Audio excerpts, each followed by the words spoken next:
당신이 생각하는 하나님은 어떻게 생겼나요? 하나님께서 천지를 창조하셨어요. 인간은 죄인이 되었고 우리들을 위해 아들 예수님을 보내셨죠. 예수님은 우리 죄를 위해 돌아가셨지만 부활하셨어요. 그 예수님을 잘 믿으면 돼요. 난 예수를 믿으니 거짓말해도 구원받을 거야. 성령님은 안 떠나. 죄를 지어도 하나님이 다 이끌어 주실 거야.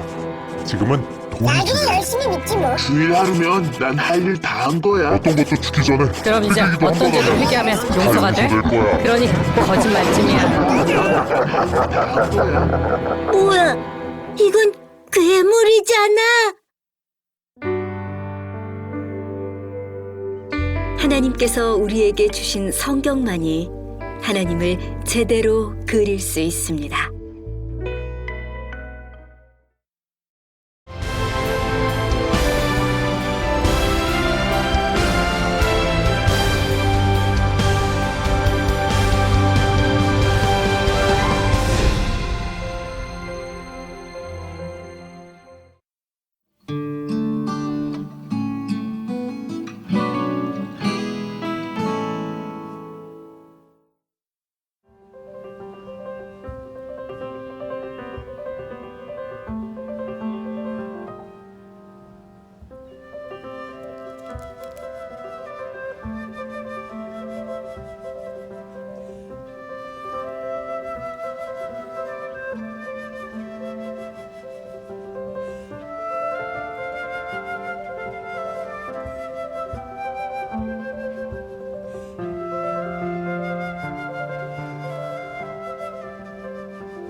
지존하신 주님 이름 앞에 모두 무릎 꿇고 다 경배해. 거룩하신 주님 보좌 앞에 엎드려 전하세. 예수는 그리스도, 예수는 주, 하나님의 영으로 경배 드리. 예수는 그리스도, 예수는 그리스도, 예수는 주, 예수는 주, 하나님의 영으로, 하나님의 영으로 경배 드리니.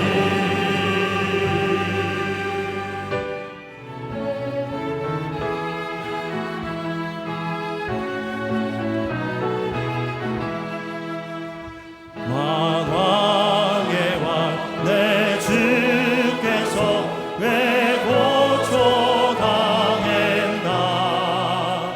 이 벌레 같은 날 위해 주 보혈 흘렸네. 십자가 십자가 십자가 내가 처음 볼 때에 나의 맘의 큰 고통 사라져. 오늘 믿고서 내 눈 밝았네. 참내 기쁨 영원. 주 십자가 못 박힘은, 주 십자가 못 박힘은 속죄함 아닌가. 그 긍휼함과 그 은혜 말할 수 없고.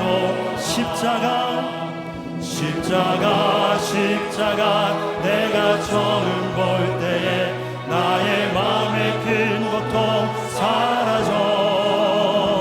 오늘 믿고서 내 눈 밝았네. 참된 기쁨 영원한. 늘 울어도 그 큰 은혜, 늘 울어도 그 큰 은혜 다 갚을 수 없네. 나 주님께 몸 바쳐서 주의 일이 쓰리. 십자가 십자가 십자가 내가 처음 볼 때에 나의 맘의 큰 고통 사라져. 오늘 믿고서 내 눈 밝았네. 참내 기쁨 영원하도다. 아멘. 그 십자가가 우리를 살린 줄로 믿습니다. 그 은혜의 감격이 영원토록 계속되기를 간절히 소원합니다.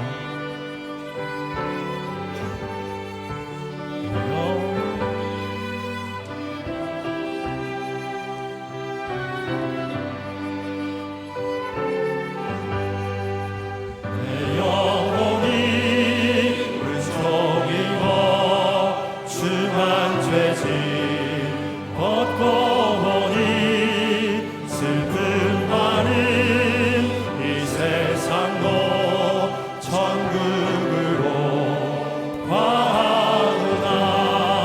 할렐루야 찬양하세.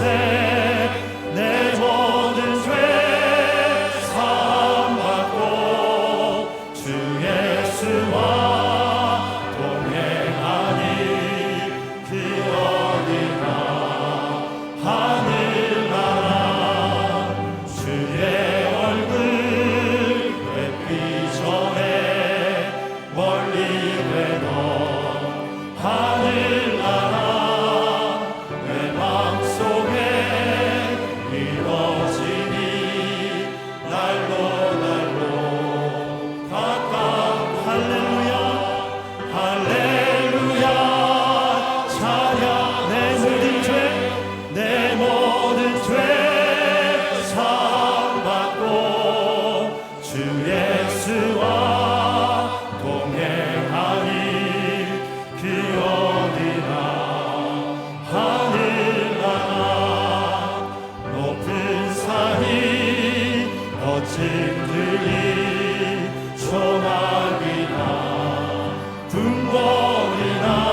아테네에서의 일정을 모두 마치고 우리는 이제 고린도로 향해 갑니다. 제 뒤에 보이는 교회가 고린도의 사랑교회입니다. 많은 분들에게 있어서 고린도 하면 생각나는 것 중에 하나가 고린도전서 13장 사랑장이 아닐까 그런 생각이 들어요. 고린도는 사도 바울 당시에 굉장히 큰 도시 중에 하나였지만 지금은 면 단위 정도밖에 되지 않는 작은 도시가 되었어요. 이 고린도에는 유명한 산이 하나 있습니다. 아크로 코린도스. 거기에는 1000명이 넘는 여사제들이 있었다고 이야기를 하고 이 고린도에 이방에서 들어오는 선원들, 이방 사람들이 많이 들어오면 매일 내려가서 그 사람들을 데려다가 몸을 팔았던 곳. 그래서 고린도 하면 가장 타락했던 곳으로 알려진 것이 고린도이기도 하죠. 고린도 여자 그러면 조금 이렇게 타락한 여자, 고린도 남자 그러면 술을 많이 먹는 남자의 대명사가 될 만큼. 그런데 참 놀라운 일은 이곳 고린도에서 사도 바울의 복음의 능력이 나타났다는 거죠. 사도 바울이 가장 자신이 있었던 그런 아덴에서가 아니라 가장 타락했던 이 도시에서 복음의 능력이 나타납니다. 이 고린도에서 사도 바울은 많은 사람들을 얻게 되죠. 성경에 보면 이곳에는 이미 준비된 사람들이 있었다. 우리들의 눈에 볼 때에는 타락한 곳이었고 복음을 전하기 힘든 곳이었을지 모르지만 이미 하나님께서 예비하신 곳, 그것이 고린도였습니다. 하나님의 뜻을 따라 부르심을 받은 이라고 하는 제목으로 말씀을 나누려고 합니다. 제가 오늘 말씀을 시작하면서 소제목을 불행하게도 이렇게 잡았습니다. 그리스도인이 된다. 이게 무슨 의미일까요? 사도 바울이 복음을 가지고 고린도에 들어가서 복음을 전하게 되었을 때 많은 예수를 믿는 사람들이 생겼습니다. 잠깐 영상에서 보았던 것처럼 고린도라고 하는 도시는 많이 타락한 도시였는데 그곳에 복음이 들어가서 하나님을 믿는 사람들이 많아졌습니다. 사도 바울은 1년 6개월 동안 고린도에서 교회를 개척했고 모범적인 교회가 되리라고 생각했는데 사도 바울의 마음을 아프게 하는 일들이 일어나기 시작했어요. 교회는 부흥됐지만 교회 안에 많은 문제들이 생기게 되었습니다. 그런데 교회 안에 문제가 생긴 이유가 무엇일까? 불행하게도 하나님을 믿겠다고 하는 사람들이 교회에 모였지만 그들이 이전에 살고 있던 생활 방식들을 그대로 가지고 들어왔어요. 복음을 믿었지만 그들의 생활 방식들이 바뀌지 않음으로 인해서 교회 안에 세속적인 일들, 복음을 변질시키는 그런 일들, 때로는 비윤리적이고 비도덕적인 일들이 교회 안에 발생하게 되었습니다. 이제 사도 바울은 고린도에 있는 교인들에게 편지를 쓰며 다시 한번 복음의 본질이 무엇이고 십자가가 무엇이고 예수님의 부활이 무엇인지를 명확하게 설명해야 될 필요를 느끼게 된 것입니다. 어쩌면 오늘 여기 예배를 드리고 있는 이 시대를 살고 있는 모든 교회에 필요한 말씀일 것 같아요. 너희들이 복음을 들으려고 들어왔으나 지금 너희들에게 복음의 진리가 무엇인지를 깨달아 알았으면 좋겠다. 저도 기대하는 것이 이제 30여 주간 이 말씀을 함께 나누면서 우리들이 복음의 진리를 하나씩 깨달아가는 시간이 되었으면 좋겠습니다. 지난 연말 한국 사회를 조금 떠들썩하게 했던, 물론 관심이 없는 분들은 모르는 분들도 있을지 모르지만 홍해선 전도사라고 하는 사람이 교회를 많이 시끄럽게 했습니다. 변질된 진리가 십자가의 복음이 아닌 것이 얼마나 돈과 명예와 성적인 것으로 타락할 수 있는지를 보여주는 일이기도 합니다. 제가 보여주는 것 자체가 조금 민망스럽기는 하지만 잠깐 편집한 영상을 보고 제가 말씀으로 계속 넘어가도록 하겠습니다.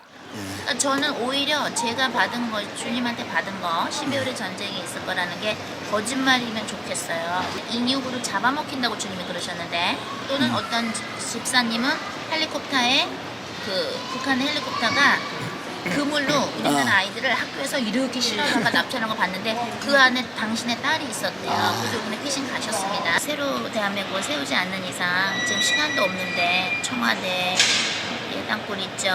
또 주님이 또 각종 지하철역에도 있다 그러셨고, 또 유명한 백화점 밑에 주차장 밑에 연결돼 있다 그랬고, 모쇼 걸어봐야 그러셨나다. 모쇼 카타타 나는 나의 종에게 2014년 3월 26일부터 대한민국에 많은 사람이 죽을 것이라고 예언을 시켰고, 오르바타 카라바 특히나 나는 쉔넬의 WCC에 가입한 종들에게 화가 나 있으며 사카라 요토토 오토토 그것 때문에 전쟁이 나는 것이다. 그것 때문에 내가 전쟁을 허락한단다. 제가 저걸 다 봤는데요, 방언으로 하고 통변을 하는데 참 신기한 게 뭐 오르바따 따까따 뭐 이러는데 말은 똑같이 하고 해석은 다 틀려요.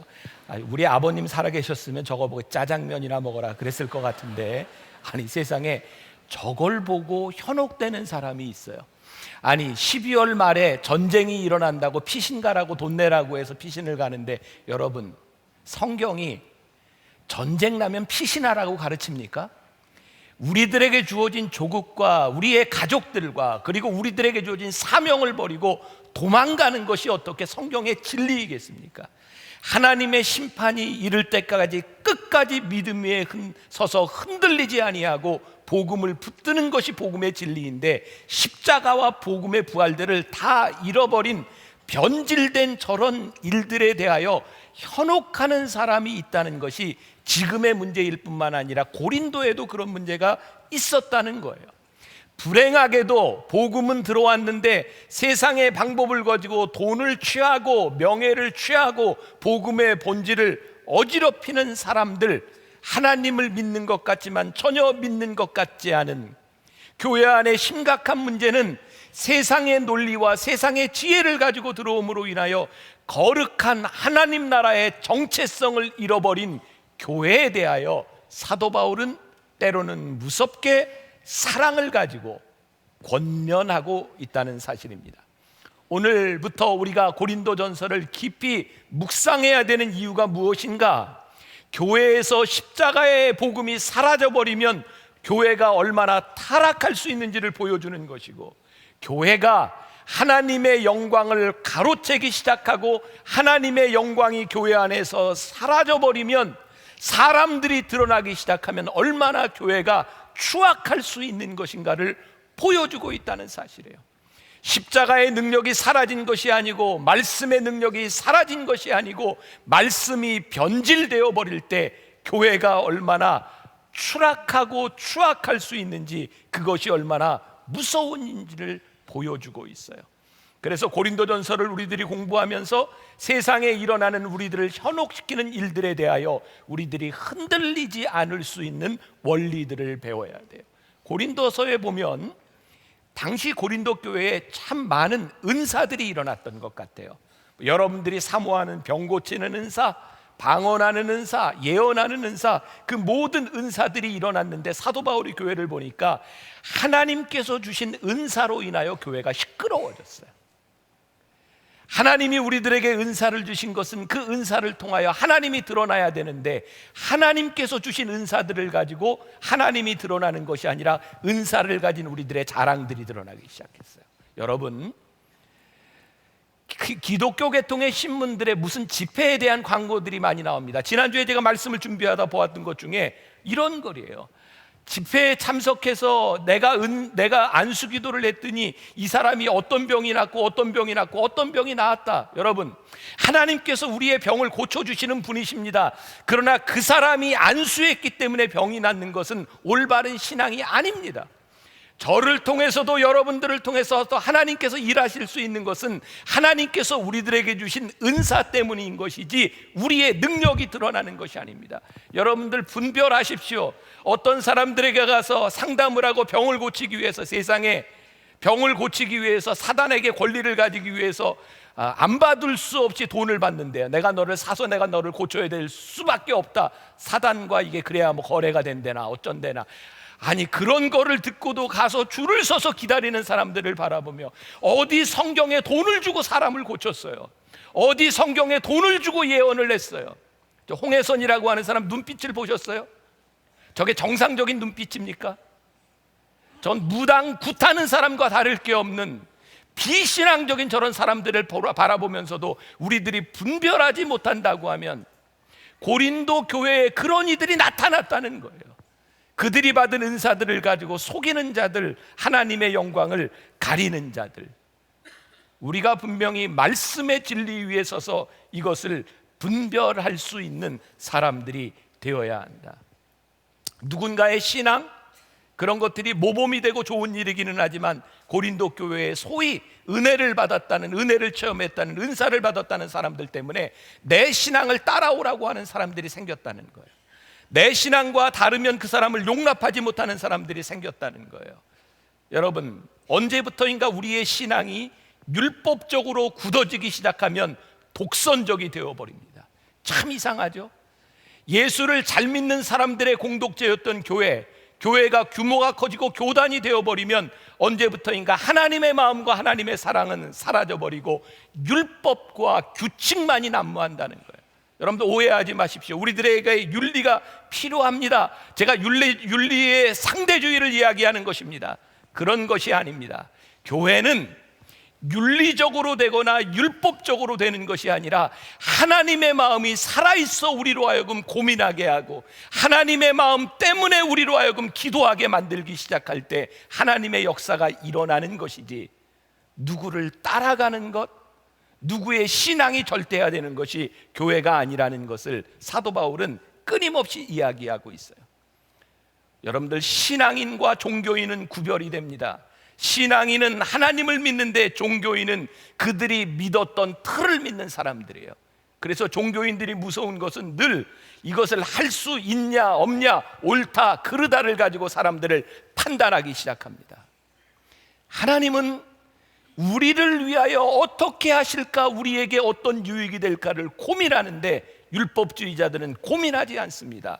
옳고 그름만을 따집니다. 우리가 나중에 계속 공부하게 되겠지만 고린도전서 10장 23절과 24절에 보면 모든 것이 가하나 모든 것이 유익한 것이 아니요 모든 것이 가하나 모든 것이 덕을 세우는 것이 아니니 누구든지 자기의 유익을 구하지 말고 남의 유익을 구하라. 우리들에게 복음이 들어올 때, 예수님께서 십자가를 지실 때 옳은 것 때문에 십자가를 지신 것이 아니라 우리 때문에 십자가를 지셨어요. 예수님이 죽으실 수밖에 없었던 것은 옳은 것을 위해 죽으신 것이 아니라 우리를 사랑하시기 때문에 죽으셨어요. 제가 어제 페이스북에 그런 글을 썼어요. 옳은 것이 옳은 것만은 아니더라, 이 말이에요. 제가 깨닫게 된 거예요.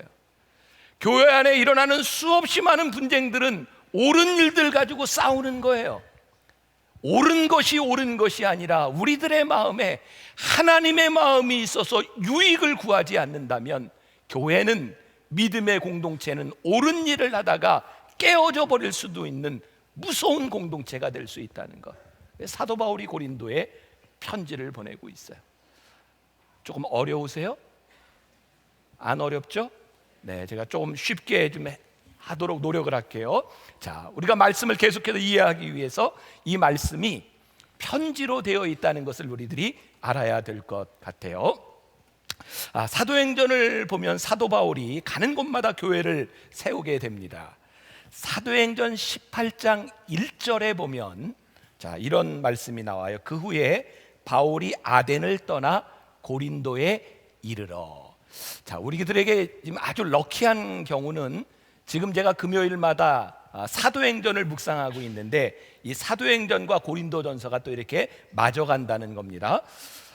사도 바울이 복음을 전하기 위해서 아덴에 갔을 때입니다. 아덴은 지금의 아테네. 아테네는 헬라 문화의 중심지입니다.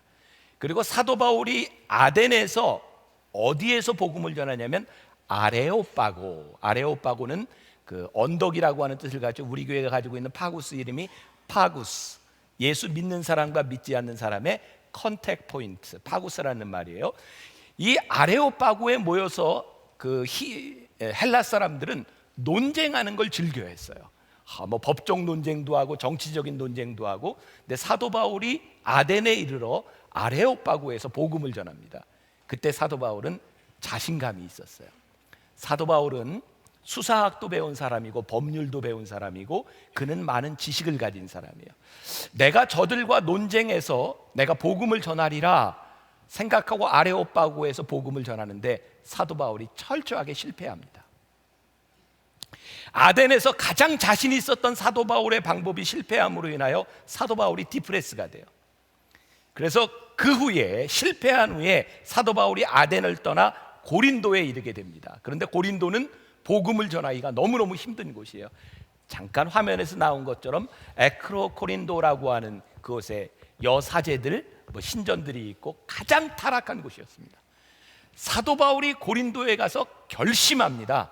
여러분들 이제 고린도전서를 읽다 보면 종종 나오는데 내가 그리스도의 복음 이외에는 예수 그리스도의 부활 이외에는 전하지 않기로 결심하노라. 사도 바울이요 인간적인 방법과 설득으로 복음을 전한 것이 아니라 철저하게 십자가의 복음과 부활을 전하기 시작할 때에 거기에서 믿는 사람들이 생겨나기 시작하고 1년 반 동안 고린도는 큰 교회로 성장을 하게 됩니다. 그런데 오늘 문제는 그렇게 복음으로 성장했던 교회가 사도 바울이 고린도를 떠나고 난 뒤에 변질되어 있었다는 거예요. 그래서 사도 바울은 편지를 써야 될 필요성을 느끼게 됩니다. 오늘 우리가 읽은 본문 말씀 1절이 이렇게 시작합니다. 사도로 부르심을 받은 바울. 자기 자신을 소개하는데 사도로 부르심을 받은 바울이라고 하는 것을 이야기합니다. 사도 바울은요 이 말씀을 전하는 데 있어서 끊임없이 자기 자신을 먼저 변호해야 될 필요성을 느껴요. 여러분들 아시는 것처럼 최초의 순교자였던 스데반이 사도행전 6장과 7장에서 말씀을 전하다가 돌에 맞아 죽습니다. 그 현장에 누가 있었죠? 사도 바울이 있었어요. 그리고 사도 바울은 거기서 끝나지 않고 예수 믿는 사람들을 잡아 죽이기 위해 혈안이 되어 있던 사람입니다. 당시 그렇게 넓지 않은 공동체에 사도 바울이 얼마나 위험한 사람인 것이 소문이 다 나 있었어요. 사도 바울이 예수 믿는 사람들을 잡아 죽이러 가다가 다메섹 도상에서 주님을 만나죠. 눈이 멀죠. 눈을 뜨게 되죠. 그리고 사도 바울은 바로 사도가 된 것이 아니라 그는 아라비아 사막에서 3년을 지납니다. 사도 바울은 오랜 동안 기도하고 묵상하고 말씀을 듣고 나왔음에도 불구하고 사람들이 사도 바울의 사도성을 인정하지 않습니다. 결국 시간이 지나서 사도 바울이 바나바와 함께 안디옥에 파송을 받았지만 사도 바울은 그게 늘 자기 자신에 있는 자격지심이었고 핸디캡이었어요. 사도 바울은 끊임없이 자기를 이야기합니다. 내가 그리스도의 제자로 부르심을 받은 사도 바울입니다. 끝까지 자기를 변호합니다. 왜냐하면 복음의 권위를 더하기 위해서입니다. 저는 사도 바울의 이 말을 들으면서 우리들이 올바른 복음 전하는 사람이 되기 위해서 우리들의 사도성, 우리들이 하나님의 사람으로서 검증받는 것은 참 필요한 일이라는 생각이 들었어요. 자, 여러분들 생각해 보세요.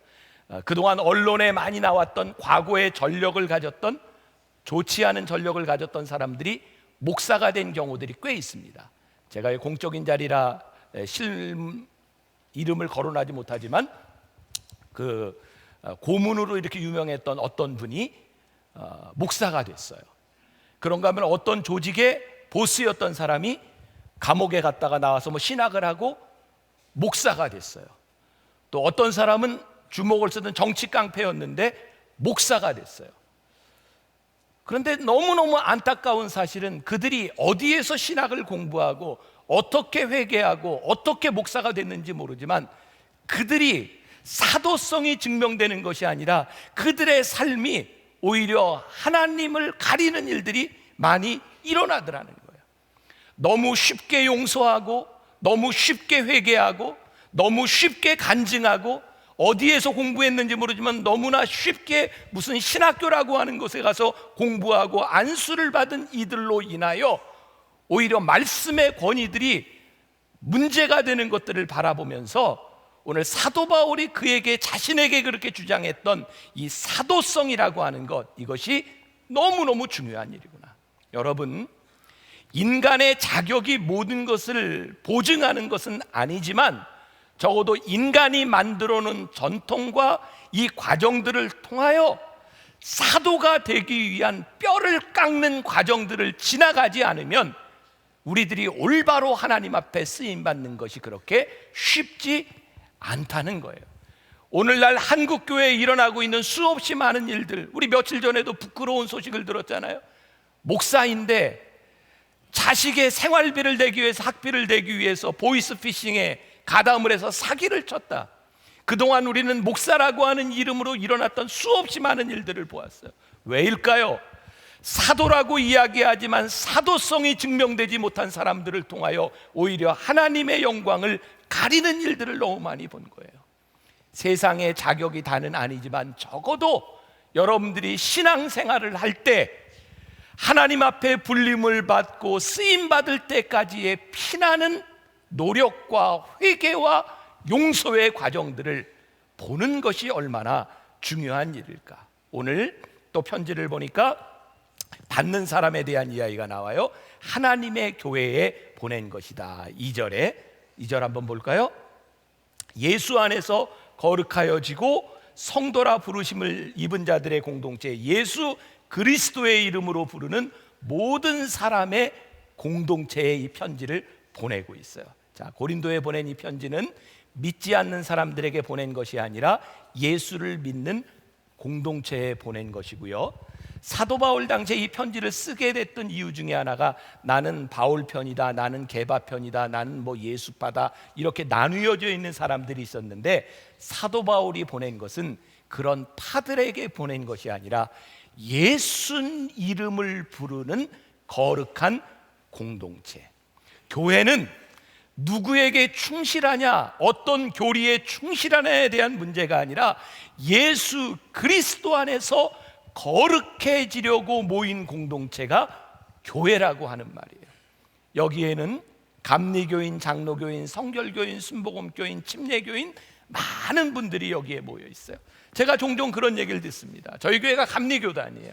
어떤 분은 감리교회이기 때문에 찾아온 분이 있고 어떤 분들은 감리교회이기 때문에 너무너무 고민하다가 이 교회에 등록했다는 거예요. 제가 늘 이야기하잖아요. 저는 우리 교인들이 감리교인 되는 것보다 더 중요한 게 있다고 생각해요.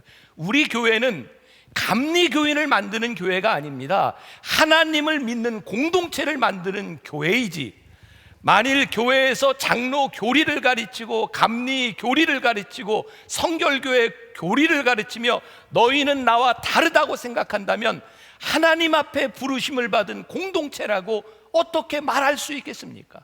교회는 하나님의 이름으로 불리움을 받아 거룩해지려고 하는 공동체, 그것이 교회인 것입니다. 오늘 여러분들이 하나님 안에서 불리움을 받은 공동체, 그것이 올바른 교회의 모습이다. 자, 그런데 여기 아주 중요한 말이 있어요. 거룩한 공동체, 거룩한 산 제사를 드리는 공동체. 오늘 여기 이 말에 여러분들이 집중해 보시면 좋겠어요. 우리 성경에 보면 거룩한 산 제사로 우리를 드리라 라고 하는 말이 있어요. 그 말은 무슨 말일까요? 거룩한 공동체는 우리의 삶에서 복음을 가지고 복음을 살아내기 위해서 거룩한 투쟁을 하며 모인 사람들이 거룩한 공동체예요. 초대교회 사람들 중에 어떤 사람이 있었냐면 신앙을 지키기 위해서, 그들의 믿음을 지키기 위해서 세상 사람들과 떨어져 사는 사람들이 있었어요. 소위 수도원주의라고 하는 것도 있고 금욕 생활을 하는 사람도 있었어요. 초대교회의 유명한 교부들 중에 이 신앙에 가장 방해가 되는 것이 성적인 문제, 명예에 대한 문제, 돈에 대한 문제. 그래서 어떤 사람들은 스스로 거세를 하고 고자가 되었어요. 내가 성적인 문제에서 자유하면 내가 신앙생활을 잘할 수 있으리라. 근데 제가 몇 년 전에 저에게는 참 충격적인 일이었어요. 제가 알고 있는 꽤 이름난 목사님 중에 한 분이 저에게 이런 얘기를 했어요. 자기는 어렸을 때 교회를 다니면서 목사님이 성적인 문제로 문제가 돼서 교회를 시끄럽게 한 것을 바라보며 나는 목사가 되면 저러지 말아야 되겠다. 그래서 목사가 된 이후에 아이를 하나 낳는데 비뇨기과에 찾아가서 스스로 거세를 했어요. 병원마다 안 해준다고 하는 걸 어디를 찾아가서 스스로 고자가 됐어요. 전 그분을 보면서 야, 독특한 분이다, 대단한 분이다. 제가 어떤 선배 목사님에게 그 얘기를 했더니 이렇게 말을 하더라고요. 목회를 위해서 자기의 삶을 희생한 것은 귀한 일일지 모릅니다. 그러나 진정한 목회는 매일매일의 삶 가운데서 나에게 일어나는 욕망을 이기기 위해 기도하고 묵상하고 살아가는 것이 신앙이지, 내가 유혹에 빠지지 않겠노라고 유혹을 제거해버리고 세상에서 떨어져서 사는 것이 신앙이 아닙니다. 거룩한 산제사는 우리의 삶 가운데서 우리들이 어떻게 거룩한 공동체를 살아가야 하는가를 고민하는 것, 그것이 하나님의 사람이라는 거예요. 술과 담배, 제가 언젠가도 그런 이야기 했죠. 기도원에 갔다가 어떤 영성 집회에 참석했다가 갑자기 은혜를 받아서 막 술을 먹는데 막 갑자기 토하고, 담배를 먹는데 구역질이 나고, 갑자기 성령님께서 술과 담배를 끊게 하신 것, 저는 너무너무 큰 은혜라고 생각해요. 그런데 더 큰 은혜는 내가 술과 담배를 매일매일 참으며 내 신앙을 지킬 수 있는 것, 내가 하나님 앞에 거룩한 사람이 되기 위하여 내가 좋아하는 것을, 내가 원하는 것을 절제할 수 있을 때 하루하루를 이긴 믿음의 승리가 우리 가운데 있지 않나요? 제가 여러분들에게 그런 이야기 했었죠. 저도 예전에 참 노는 거 좋아했었다고. 뭐 제가 그렇게 나쁜 짓은 안 했어요. 그냥 도박 정도 했지 그렇게 나쁜 짓은 안 했는데, 제가 은혜를 받고 그거 끊었단 말이에요. 근데 저는요, 요즘도 제가 하나님의 은혜 가운데 살아간다고 생각하는 것은, 고스톱 치는 사람 보면요, 제가 같이 하고 싶어요. 얼마 전에 신문에 보니까 정선에 뭐 잭팟이 터져서 뭐 8억 얼마가 이렇게 나왔다는데, 내가 가면 그건 내 거였을 것 같아요. 여러분, 제가 목사가 돼서 목회를 하는데요, 이렇게 노름하는 사람 보잖아요. 저도 하고 싶어요. 근데 저는 안 해요. 왜? 그것은 목회자가 할 일이 아니기 때문에 안 하는 거예요. 저 미안하지만 선전에 나오는 카스 뭐 이렇게 맥주를 쫙 마시는 걸 보면요, 너무너무 먹고 싶어요. 요즘 또 치맥이 대세라며요. 저 한 번도 못 먹어봤어요, 치맥을. 그거 그렇게 죄가 되는 것 아니지만 제가 목사이기 때문에 참는 거예요. 왜? 그것이 교인들과 목회에 유익이 되기 때문이에요. 거룩해지는 공동체가 된다고 하는 것은 때로 우리들의 삶에서 끊임없이 일어나는 투쟁에 대한 부분이에요. 하나님, 제가 유익을 위하여, 거룩함을 위하여 제가 무엇을 하겠습니까? 여러분들 안에서 거룩함이라고 하는 것은, 거룩한 공동체로 불리움을 받았다고 하는 것은 그렇게 쉬운 일이 아니라고 하는 말씀입니다.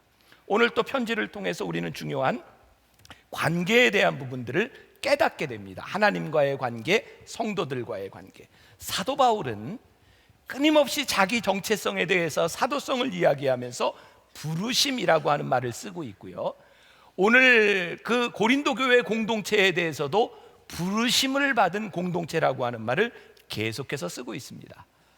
그러니까 제가 말씀을 묵상하다가 이 부르심이라고 하는 의미가 무엇일까? 하나님의 주권을 이야기하고 있구나. 그가 사도가 된 것은 그의 능력이 아니라 하나님의 부르심 가운데서 그가 사도가 되었구나. 부르심은 두 가지 중요한 것이 있다고 생각해요. 하나는 하나님께서 부르심에 대한 권위, 또 하나는 하나님께서 전적으로 자기를 부르셨다는 그 사실 앞에서 겸손함이에요. 사도 바울은 끊임없이 그 부르심 안에서 이런 고백을 합니다. 나는 자랑할 것이 없다. 왜?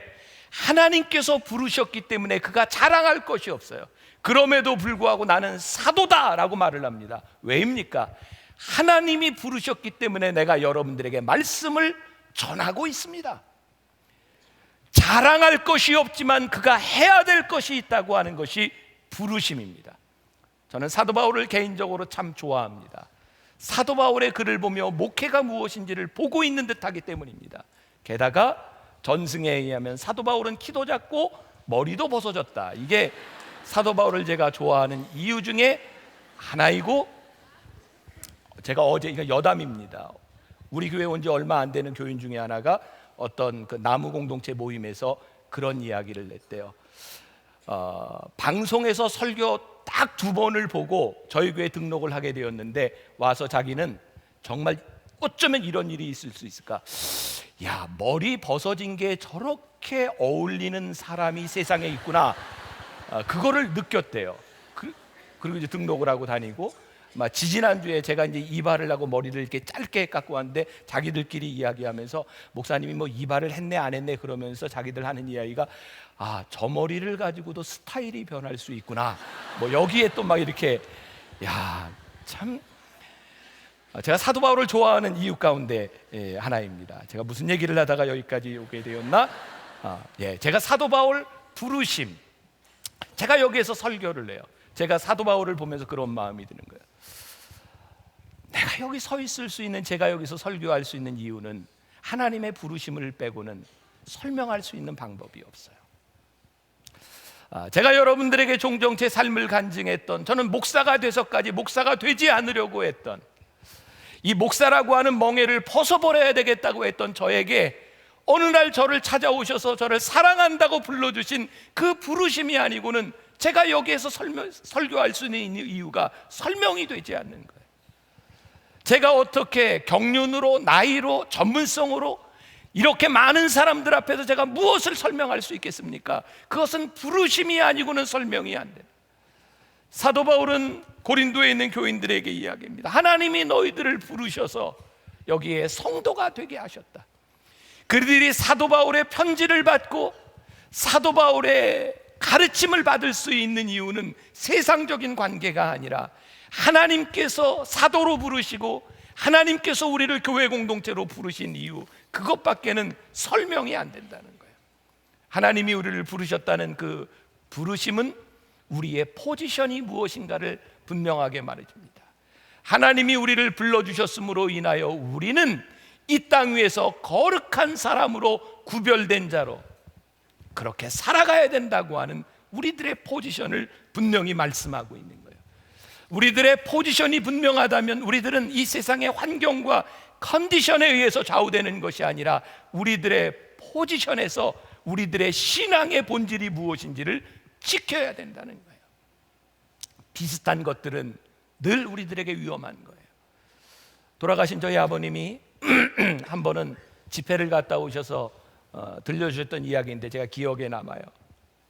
대개 이렇게 이제 숙소에 있으면서 새벽이 되면 사람들이 이렇게 차를 가지고 이제 라이드를 주려고 옵니다. 뭐 저도 뭐 집회를 가 보니까 뭐 그런 일들이 많죠. 대개 숙소 밑에 로비에서 기다리면 사람들이 와서 이렇게 차로 이렇게 데려갑니다. 저희 아버님도 성경책을 이렇게 끼고 새벽에 로비에서 기다리고 있는데 한 교인이 오더니 목사님 안녕하세요, 가시죠. 그래서 이제 차를 타고 이제 교회로 가는 거예요. 가는데 뭐 그 지리를 잘은 모르지만 어제 갔던 길하고 틀리더래요. 그래서 이 길이 맞습니까? 그랬더니 예, 곧 옵니다. 도착합니다. 그리고 이제 도착을 했는데 다른 교회인 거예요. 이게 어떻게 된 건가 했더니 그 지역에서 부흥회가 2군데가 이렇게 열리고 있는데 그 차로 데리러 온 사람도 잘 모르고 목사님 늘 같은 사람이 아니니까 그냥 가자고 하니까 그냥 간 거예요. 그러고 해서 가보니까 이제 사람이 바뀐 일이죠. 그때 저희 아버님이 그런 얘기를 했어요. 야, 비슷한 게 다 같은 게 아니더라. 우리는 종종 그런 착각들을 많이 합니다. 확인되지 않은 것, 진리가 아닌 것, 우리들의 말씀의 본질로 들어가지 않은 것들 때문에 우리들이 어느 날 가보니 우리들이 잘못되어 있다면 이건 굉장히 비극적인 일입니다. 이제 오늘부터 우리들이 이 고린도전서 말씀을 통해서 우리들의 신앙의 자리들을 하나하나 점검하게 될 것입니다.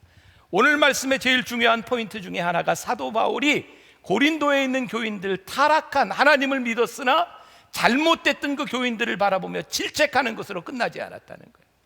사도 바울은 그들을 바라보며 애정, 그들을 사랑하는 마음으로, 그들을 포기할 수 없는 마음으로 사도 바울은 그들에게 편지하고 있고 그들이 신앙의 바로 서기를 그렇게 강구하고 있었다는 거예요. 제가 오늘 주보에 여러분들에게 책을 하나 소개했습니다. 가까운데 유기성 목사님이 쓴 우리 서로 사랑하자. 제가 책을 보다가 한 이야기를 여러분들에게 좀 소개하려고 합니다. 전라남도 어느 섬마을에 선생님이 부임을 했습니다.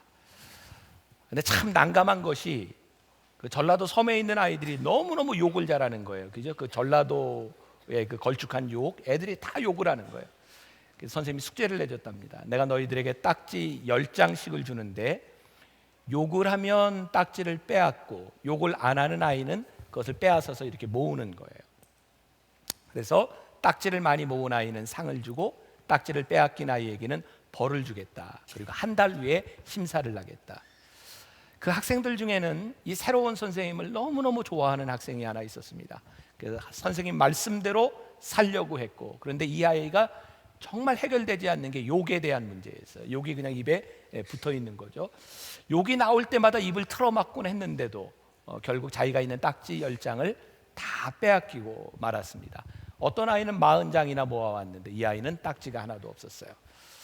선생님께서 결국 이 아이를 교무실로 불러갔답니다.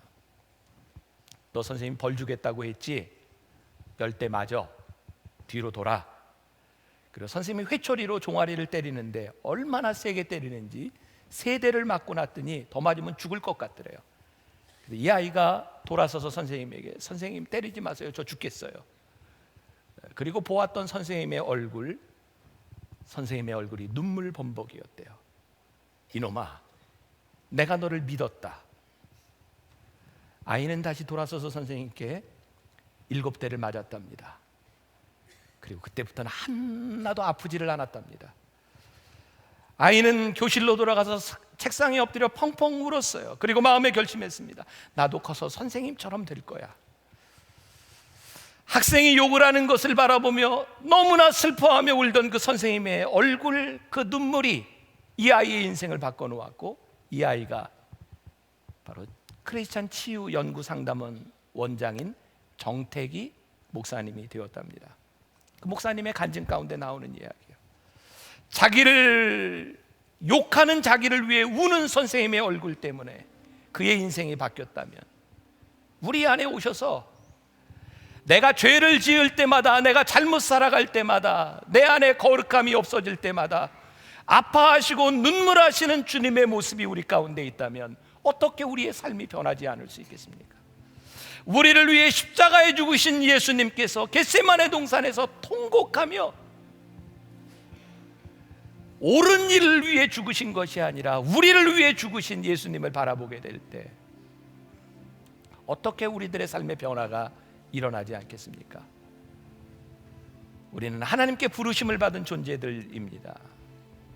이 편지는 모든 사람들에게 쓴 것이 아니라 하나님의 부르심을 받고 적어도 교회 공동체 안에서 믿음으로 살아가겠다고 하는, 그러나 그들의 믿음이 잘못되어 힘들어하고 아파하고 문제투성이었던 사람들을 향해 보냈던 편지입니다. 이놈들아, 내가 너를 불렀다. 이놈들아, 내가 너를 절대로 포기할 수 없다. 그래서 눈물을 흘리며 편지를 썼던 사도 바울의 마음과 주님의 마음이 이 고린도전서에 있습니다. 사랑하는 여러분, 우리 올 한 해 이 고린도서의 말씀을 통해서 우리의 신앙의 본질과 우리들이 해야 될 일들을 찾아가는, 우리들의 삶의 액션이 일어나는 귀한 날이 되기를, 말씀이 여러분들 가운데서 살아있기를 주님의 이름으로 간절히 축원합니다.